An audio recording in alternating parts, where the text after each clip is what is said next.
Boxing proved once again, it's a sport you just can't look ahead of too much. You can't start making fights, trying to make future fights between opponents when they have a fight right in front of them lined up.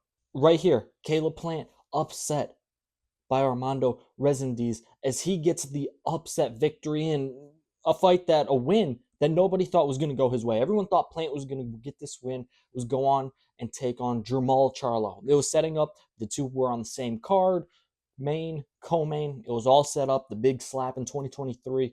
Everything was going to happen. Both guys just needed a win. Mal Charlo got the win with a stoppage in the co-main.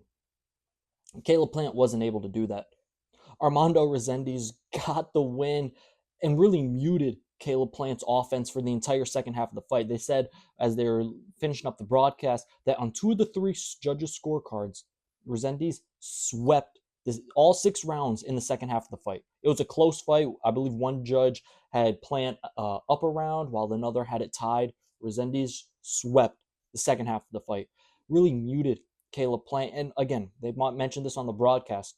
Another situation of Caleb Plant running out of gas in this fight. He's done it before in prior fights. He just kind of 6 rounds and motor kind of goes down and the output goes down and his offense was muted. He wasn't throwing combos. He wasn't doing things that we usually see Caleb Plant do. And all the credit in the world to Armando Resendiz. He got this victory and nobody thought it was going to happen. No one counted on him getting this victory coming up to his 168 division. Everything was set up for Plant. Charlo. Resendiz said, no, I'm going to make a statement here tonight. And that he did. What a win for Resendiz. As now, are we going to see Resendiz versus Charlo? After this fight, I want to see that. And I'll say this, Charlo got the stoppage, didn't look like prime Charlo, didn't look like long 4-year layoff Charlo, but he looked solid. The jab looked really strong from Jermall Charlo. I want to see Jermall Charlo back in the ring ASAP. Granted, now it's not going to be against a big fight against Caleb Plant. That fight wasn't a super fight, nowhere close to that, but for boxing fans, woo, that was going to be a really good fight. You have the history behind the two, of course, the slap in 2023. Everything was going to build up to that fight. Gone. Armando Resendiz gets in there and shocks the boxing world. Again, I don't know many people that thought he would do this. Not only the pressure, the boxing he displayed, and 2, I'll say this, the headbutts, tactical. He never got a point taken off. But if he did get a point taken off in this close of a fight, that really could have mattered.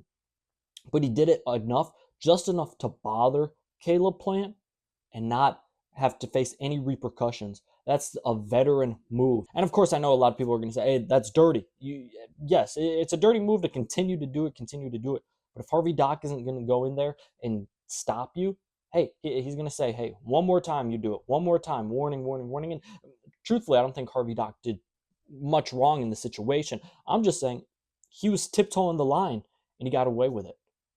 You got to give him credit. That's veteran presence right there. As Caleb Plant's offense went on mute, as he got hit with some big shots, Resendiz landed some very big shots in this fight. I believe it was the 6th or 7th round, the left hook that had Plant wobbling.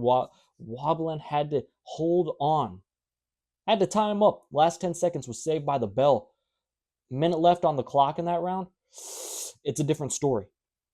So what a fight. As again, boxing, it's a sport where, hey, you can think about all these matchups in the future.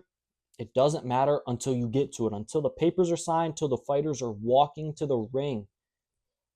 All these different fights. We wanted to see Plant and Charlo so bad, and we probably should have seen it a while ago. And to Plant's credit, he didn't want this fight. I'm not saying he was trying to duck Armando. I'm saying he wanted to fight Charlo right away, but they needed to get Charlo, PBC, needed to get Charlo back in the ring. Charlo himself needed to get back in the ring for a tune-up fight and to see if he can make it to fight night. Plant would have fought Charlo immediately. Charlo, that wasn't going to be the case. So you have to feel bad for Plant in that regard, but at the same time, to get to that point, you're going to have to finish your work. You got to do all of that to get to the point for the Charlo fight. he was not able to, and Armando Resendiz comes through with a huge upset victory. I want to see him versus Charlo. Honestly, he put up a great fight. Let's see him versus Charlo. Charlo, again, wasn't his prime self. Maybe he pulls another upset in that fight, or maybe he's the favorite in that fight. Who knows? But that's a fight I'd like to see. But again, boxing's boxing. We saw it on the May 2nd card. Ryan Garcia, Devin Haney rematch. Poof. Plant Charlo. What's this? May 31st, the end the month, after we started the month like that, that fight, poof, out of here. This is what makes the sport so fun, is Caleb Plant does not secure the victory to set up a Jermall Charlo fight. Charlo did. He looked better. He looked good in his return. Still has some levels to get up to get back to his prime self. But he looked good. Winner of the night, though, Armando Resendiz. He gets the victory. Make sure you like, comment, subscribe. Let me know who you want to see Resendiz fight next. Do you want to see him fight Jermall Charlo? What did you think of this fight? Was it scored correctly? Let me know in the comments below. Make sure you like, comment, and subscribe to the Never Drop Podcast. Got all your boxing news right here. That's all I got for you tonight. Peace. I'm out.